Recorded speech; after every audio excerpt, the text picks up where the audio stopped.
పోయే కాలం వస్తే ఎవరో ఆపలేరన్న సామెత. పాక్‌కి ఆ కాలం వచ్చింది. ఎందుకంటే వాళ్ళు బ్రతికేదో వాళ్ళు బ్రతకకుండా, వాళ్ళ రాష్ట్ర, దేశ అభివృద్ధిని చూసుకోకుండా, ఇష్టం వచ్చినట్లుగా కుట్రలు, కుతంత్రాలు, దుర్మార్గపు ఆలోచనలు, ముష్కరులతోటి దాడికి సపోర్టులు చేయడాలు. ఇవన్నీ చేస్తే ఏమవుతుందండి? వాళ్ళు గొయ్యి ఆళ్ళే తవ్వుకున్నట్టయింది. ఇప్పుడు అదే పరిస్థితి. పాక్ ఆర్మీ కథం. ఇంక మొదలైంది. ఇంకా వేట మొదలైంది. ఇంకా ఊచకోతలే వరుస పెట్టి. ఎందుకంటే సహించినంత కాలం సహిస్తారు. పిల్లిని కూడా గదిలో పెట్టి బంధించి దాన్ని అలాగా వేడిపిస్తున్నారు అనుకోండి, పులి అయిపోయి పీకి పాకం పట్టేస్తుంది. సో అదే పరిస్థితి. ఎంతకాలం మంచిగా ఉంటారు? దాన్ని లాలించినంత వరకు బాగానే ఉంటుంది. అంతేగాని దాన్ని ఇంకో రకంగా పొడిసో, ఇంకో రకంగా కొట్టో, దానికి అవకాశం ఇవ్వకుండా ఎంత మంచిగా అది ప్రేమగా మనతోటి ఉన్నా దాన్ని ఏదో వేరే రకంగా కానీ గెలికేమనుకోండి, ఇలాగే పరిస్థితి. ఇప్పుడు వీళ్ళు కూడా కోరి కొని తెచ్చుకున్నారు. కోరి కొట్టించుకోవడం అంటే ఇదే. కోరి చంపించుకోవడం అంటే ఇదే. ఆర్మీ పెట్టల్లా రాలిపోతున్నారు. అడుగు తీసి అడుగు వేయడానికి ఉచ్చపోస్తున్నారు. ఆ రకంగా ఉంది పాకిస్తాన్ పరిస్థితి. ఇంట్లో కూడా అదే పరిస్థితి. ఇంట్లో మీన్స్ ఆ దేశంలో ఉన్న వాళ్ళందరూ కూడా తిరుగుబావుట ఎగురవేస్తున్నారు. ఎంత దారుణమైన పరిస్థితులు అంటే వాళ్ళని ఒక్కసారి ఈ ఇమేజ్ మనం చూడండి. బెలుచిస్తాన్లో పాకిస్తాన్ ఆర్మీపై దాడి చూడండి.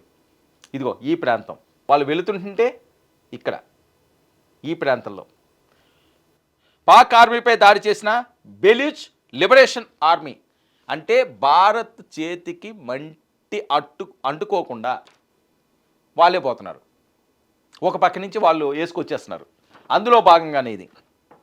ఇక పాక్ ఆర్మీ కాన్వాయ్పై దాడి చేసిన బిఎల్ఏ, దీనికి సంబంధించి నేను ముందుగా చెప్పాను కదా, బెలూచ్ లిబరేషన్ ఆర్మీ బిఎల్ఏ వాళ్ళు వీళ్ళ మీద దాడి చేయడం జరిగింది. ఈ దాడిలో 10 మంది పాక్ ఆర్మీ హతమైపోయారు. సో అన్ని వైపుల నుంచి అష్టదిగ్బంధం అవుతుంది. ఇంకా భారత్ పూర్తి స్థాయిలో పంజా విసరలేదు. వాళ్ళు కానీ పంజా విసిరారనుకోండి, పరిస్థితి ఎలా ఉంటుందో ఇంక వేరే చెప్పాల్సిన అవసరమే లేదు. సో ఈ నేపథ్యంలో పాక్కు చావు దెబ్బ, త్రివిధ దళాలతో ముప్పెడు దాడి చేయడానికి ఒక పక్క భారతదేశం ఎదురు చూస్తుంది. ఇంకా ఉపేక్షించే పరిస్థితి అయితే లేనే లేదు. ఆ టైంకి వెళ్ళిపోయింది. ఒక పక్క ఆర్థిక వ్యవస్థ పూర్తిగా ఛిద్రం అయిపోయింది. చాలామంది తాగడానికి మంచినీళ్ళు కూడా దొరకని పరిస్థితి అయిపోయింది. ఒకవేళ మంచినీళ్ళు కొనుక్కోవాలంటే పేద దేశం కదండి, అది ఏమన్నా సంపన్న దేశమా? ఆ పేద దేశంలో అమాయకమైన ప్రజలు వీళ్ళు తీసుకునే నిర్ణయాలకి, ప్రభుత్వాలు తీసుకునే నిర్ణయాలకి, వీళ్ళు దుష్ట చర్యలకి, వీళ్ళు దుర్మార్గపు పాలనలకి వాళ్ళు అన్యాయంగా బలైపోతున్నారు. బలైపోయినాడు ఆకలిస్తున్నాడు ఏం చేస్తాడండి? ఖచ్చితంగా తిరుగుబాటు చేస్తాడు. ఇప్పుడు 2-3 రోజులు ఎవరికైనా తిండి పెట్టలేదనుకోండి, ఆడెవరినో అడుక్కోవడమో ఏదో ఒకటి చేస్తుంటాడు. అడుక్కోవడానికి కూడా ఎవరు కానీ అతనికి సహకరించలేదనుకోండి, ప్రాణాలు కోల్పోవడానికి వాళ్ళు చూడరు. ఏదో రకంగా దొంగతనంగానో ఇంకో తనంగానో ఆ గుక్కడి నీళ్ళు లేకపోతే గుక్కడి తిండి కోసం వాడు వెంపర్లాడతాడు. వాడు దేనికన్నా కూడా తెగిస్తాడు. ఆ పరిస్థితి ఈరోజు అయిపోయింది. వాళ్ళ కడుపులు కాలిపోతున్నాయి. ప్రాణాలు అరచేతిలో పెట్టుకుని బిక్కుమంటున్నాయి. ఎక్కడి నుంచి ఏ దాడి వస్తుందని. ఎందుకు ఆ పరిస్థితి తెచ్చుకోవాలి? వాళ్ళు చేసిన దుర్మార్గం. 3 దశాబ్దాల నుంచి మేమే పెంచి పోషిస్తున్నామని అంత సిగ్గు లేకుండా ఇంక చెప్తున్నారంటే ఇంక వాళ్ళ గురించి ఏం చెప్పాలి? पाकिस्तान की कहानी अपने बच्चों को जो है आपने जरूर सुनानी है ताकि वो पाकिस्तान की कहानी ना भूलें. Well, our forefathers they thought that we are different from the Hindus in every possible aspect of life. Our religion is different, our customs are different, our traditions are different, our thoughts are different, our ambitions are different. That was the foundation of the two-nation theory that was laid there. That we are two nations. We are not one nation. So because of that, our forefathers, they struggled, mounted that incessant struggle to create this country. Our forefathers, they have sacrificed immensely. And we have sacrificed a lot for the creation of this country. And we know how to defend it. My dear brothers and sisters and sons and daughters, please don't forget the story of Pakistan. And don't forget to narrate the story of Pakistan to your next generation so that their bond with Pakistan, it never weakens. వాళ్ళ అధికారులు చెప్తున్నారు. రక్షణ శాఖ మంత్రి చెప్తున్నాడండి. 30 ఏళ్ల బట్టి మేము ఈ పనే చేస్తున్నాము, వాళ్ళని పెంచి పోషిస్తున్నాము, మా గొయ్యి మేమే తవ్వుకున్నామని వాళ్ళే ఒప్పుకుంటున్నారు. భారతదేశం ఇదే గోల పెట్టింది, ఇదే గొగ్గోలు పెట్టింది ప్రపంచ దేశాల ముందు. బాబు ఉగ్రవాదాన్ని పాకిస్తాన్ పెంచి పోషిస్తుంది, దాని మీద చర్యలు తీసుకోవాలి, దాన్ని కట్టడి చేయాలి, ఒక భారతదేశానికే కాదు ప్రపంచ దేశాలకు కూడా ముప్పు పొంచి ఉంది అని చెప్తున్న వింటేనే కదా. ఎవరు గేమ్లు ఆలివి, ఎవరు రాజకీయాలు ఆలివి. ఈరోజు ఏమైంది? పెంటగాన్ని వదిలేశారా? తుక్కు తుక్కు తీసి పడేశారు అమెరికా లాంటి అగ్రదేశాలను కూడా.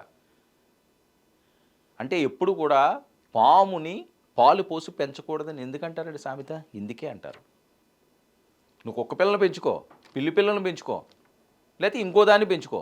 పాము నువ్వు బాగుంది కదా, ఇలాగ వెళ్తుంటుంది, దానికి స్మూత్గా ఉంటుంది అని చెప్పి చిన్నపిల్లలను తీసుకొచ్చుకుని రోజులు పెంచామనుకోండి, ఎప్పుడో వేసేస్తుంది ఒక్క కాటు, ఇంక పోతుంది, ప్రాణాలు పోతుంది. అదే పరిస్థితి.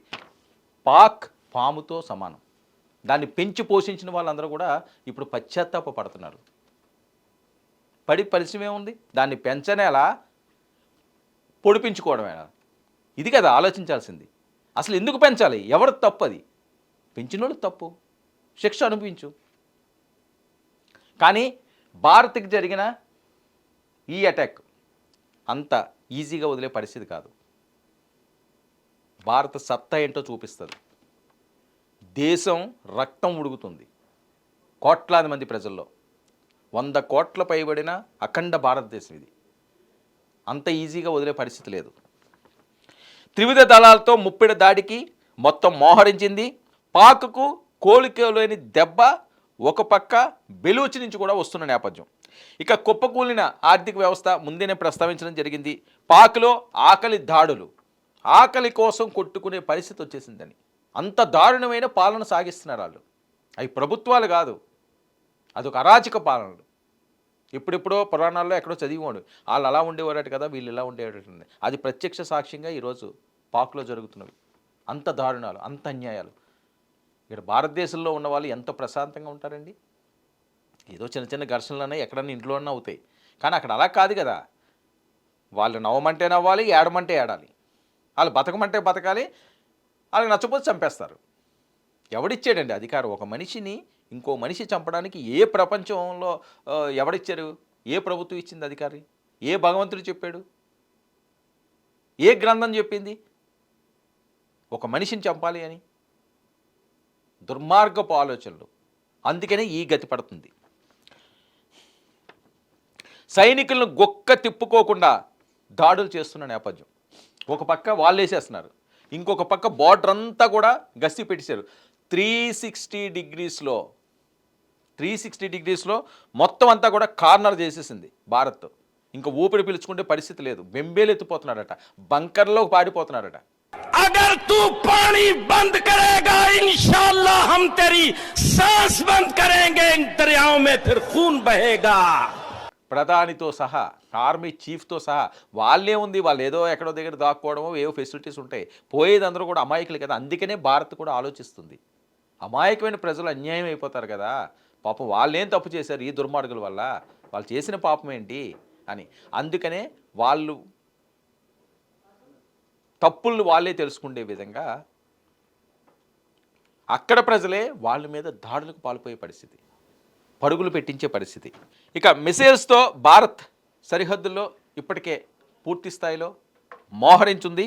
ఇక పాక్ కీలక స్థావరాలకు టార్గెట్లు ఆల్రెడీ ఫిక్స్ అయిపోయి. ఇది మరింత కీలకమైన అంశం అండి. ఆల్రెడీ టార్గెట్లు ఫిక్స్ అయిపోయి, వీళ్ళు తెలియపోవడం ఏం లేదు. ఎక్కడైతే ఈ ముష్కర్లు ఉన్నారో, ఎక్కడైతే కీలక స్థావరాలు ఉన్నాయో ఆల్రెడీ పేల్చేశారు. కొన్ని ఆల్రెడీ అటాకులు జరిగిపోతున్నాయి. ముఖ్య నాయకులు ఎవరైతే ఉన్నారో, దీనికి సంబంధించిన వ్యక్తులు ఎవరైతే ఉన్నారో మొత్తం డేటా అంతా కూడా భారత్ దగ్గర ఉంది. రక్షణ శాఖ దగ్గర మొత్తం లిస్ట్ ఉంది. ఏ టైంలో ఏదన్నా జరుగుతుంది. మిసైల్ అన్నింటినీ కూడా రౌండ్ చేసి ఉంచారు. ఇక పాక్ కీలక స్థావరాలకి టార్గెట్లు కూడా ఫిక్స్ అయిపోయినాయి. ఒక్కసారి బటన్ నొక్కితే చాలు, స్మాషే. ఇక సరిహద్దుకు మిలిటరీ బలగాలు, భారీగా మిలిటరీ బలగాలను కూడా సరిహద్దుకు తీసుకెళ్లే విధంగా మొత్తం ప్లాన్ చేశారు. ఆల్రెడీ కొన్ని బెటాలియన్స్ అన్నీ కూడా కొన్ని కీలకమైన ప్రాంతాల్లో వాళ్ళు ఉన్నారు. మిలిటరీ వాళ్ళు రోడ్డు ఎక్కవలసిన పని లేదండి. భారత్కున్న ఏవైతే ఆయుధాలకు సంబంధించి ఉన్నాయండి, నేవీ అవనియండి, లేకపోతే మిసైల్స్ అవనియండి, ఎయిర్ క్రాఫ్ట్స్ అవనియండి, దీనికి సంబంధించి ఏం అవసరం లేదు. టార్గెట్ ఫిక్స్ చేసి బటన్ నొక్కితే చాలు, ఇంట్లో కూర్చోండి. అంత పవర్ఫుల్గా ఉంది, అంత ఆషామాషిగా కాదు. అందుకే పాక్ వణిగిపోతుంది. ఏంట్రా బాబు అనవసరంగా మన గోయిని మనమే తవ్వుకున్నట్టున్నది ఇప్పుడు అది. కానీ ఏం లేదు, అలా కన్ను ఎర్ర చేస్తే చాలు, ఇలా గ్రీన్ సిగ్నల్ ఇస్తే చాలు, అయిపోద్ది. మటాష్, ఇంకేం మిగలదు. ఇక ఎంత దారుణం అంటే సరిహద్దుల్లో మిలిటరీ బలగాలు హై అలర్ట్ ఇప్పుడే ప్రకటించారు. అక్కడ భారత్లో వాళ్ళ పరిస్థితి అండి, భారత్ వల్ల భయపడి ఇప్పుడు అక్కడ ఆర్థిక వ్యవస్థ మొత్తం చిందరవందరం అయిపోయింది. చాలా కష్టం, ఇంక మామూలు కష్టాలు కాదు, రోడ్ల మీదకి వచ్చి ఆకలి కేకలు వేస్తున్నారట. ఎవరు చేస్తారు? ఎవరు చేయరు. ఒకవేళ పేద ప్రజలు ఉంటే వాళ్ళు మంచినీళ్ళు కూడా తాగలేని దుస్థితి. ఎందుకు ఈ ప్రస్తావన వస్తుందంటే ఇప్పుడు లీటర్ పాలు అక్కడ 130 రూపాయలట. ఇంకా ఎక్కడ కొనుక్కుంటారు సామాన్యమైన ప్రజలు? ఇప్పుడు పనులు ఏమీ ఉండవు. ఆల్రెడీ వారు మొదలవుతున్నది అని చెప్పి వార్తలు వచ్చేస్తున్న నేపథ్యం. వాళ్ళు మేకపోతు గాంభీర్యం అంటారు చూసారు, ఆ గాంభీర్యం చేస్తారు కదా, మేము ఇచ్చేసేస్తాం మా దగ్గర అణ్వాయుధాలు ఇన్వాయుధాలు అలాంటివి ఏదైనా వాళ్ళు తీయాలని ఆలోచన వస్తేనే అరగంటలో స్మాష్ చేసేస్తారట ఇండియా. అవి ఉన్న రిపోర్ట్స్. 30 నిమిషాల నుంచి 1 గంట. ఒకవేళ అలా దుస్సాహసానికి కానీ తెగబడితే ప్రపంచ దేశాలన్నీ గుడి అక్కడే పెట్టినాయి, ఇంకేం మిగలదు. అన్యాయంగా ప్రజలు పోతారు. అదొక్కటే ఆలోచన. ఏ దేశం ఆలోచించినా సరే. పాకు మీద ఎవరికి ప్రేమ లేదు, దుష్టుల మీద ఎవరికి ప్రేమ ఉంటుందండి? పామును జంతువులా చూడరు, విష సర్పంలాగే చూస్తారు. మనం గుర్తుంచుకోవాల్సింది అది కాటేస్తుందని తెలుసు, కానీ కొన్ని అంశాల్లో తప్పదు. ఇక లీటర్ పాలు 130 రూపాయలట, వాటర్ బాటిల్ 110 రూపాయలు, తాగే నీరు 110 రూపాయలు పెట్టి సామాన్యమైన కొనుక్కోగలడా?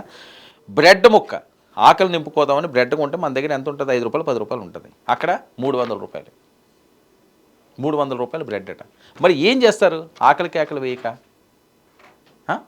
ఏం చేయాలి? ఆకలి కేకలు వేస్తున్నారు, ఆకలి దాడులు వేస్తున్నారు. ఇంకేంటంటే దొమ్మీలు మొదలవుతాయి. ఎక్కడ ఏది కనిపిస్తే దాన్ని ఎత్తుకుపోతారు. ఇంకా తప్పదు. ఇంకా ఎన్నిసార్లు మనం చూడలేదు, ఎన్ని దేశాల్లో మనం చూడలేదు. ఆకలికి మించింది ఇంకేముంటుంది? కడుపు నిండకపోతే ఏదైనా చేస్తారు, వాళ్ళు దేనికైనా తెగిస్తారు. వాళ్ళు పెంచిన పాము వాళ్ళనే కాటేస్తుందట. పాములోని ఎప్పుడు కూడా అతను సామాన్యంగా చచ్చిపోడట. ఎవరైతే పాములు పెంచుతుంటే ఆడిస్తుంటాడో ఆ పాము కాటుతోటే చనిపోతాడని. ఇది కూడా అదే అవుతున్నది. అదే ముష్కరులు వాళ్ళ మీద కూడా దాడి చేస్తారు. ప్రజలు సహించట్లేదు. పాకిస్తాన్లో కూడా ఆందోళనలు వ్యక్తం అవుతున్నాయి. ఇంత తప్పు చేశారు, ఇంత దుర్మార్గం చేశారు, మమ్మల్ని బలి పెడుతున్నారు, మేము ఈ దేశంలో పుట్టడమే మా తప్ప, ముస్లింలుగా జన్మించడమే మా తప్ప అని చెప్పి వాళ్ళు కూడా ఆవేదన వ్యక్తం చేస్తున్నారు. ఆక్రందనలు, ఆకలి కేకలు, అట్టుడిగిపోతున్న పాకిస్తాన్, అక్కడ కూడా ఆందోళనలు ఉధృతం అవుతున్నాయి. ప్రధాని ఇల్లులు ముట్టడించడానికి, ఆర్మీ చీఫ్లు ఇంట్లో ముట్టడానికి, రక్షణ శాఖ మంత్రులు ఇల్లులు ముట్టడించడానికి దొరికినట్టుగా వాళ్ళే వేసేస్తారు దొరికారంటేనే. ఆ స్థితికి తీసుకొచ్చుకోవడం వాళ్ళు చేసిన పాపం, నేరం, ఘోరం. అందుకే పాక్ ఆర్మీ ఆల్రెడీ ఒక రుచి చూసింది. ఇక భారత్ కూడా మరొక సిగ్నల్ కానీ ఇస్తే సమస్తం శుభం కార్డు.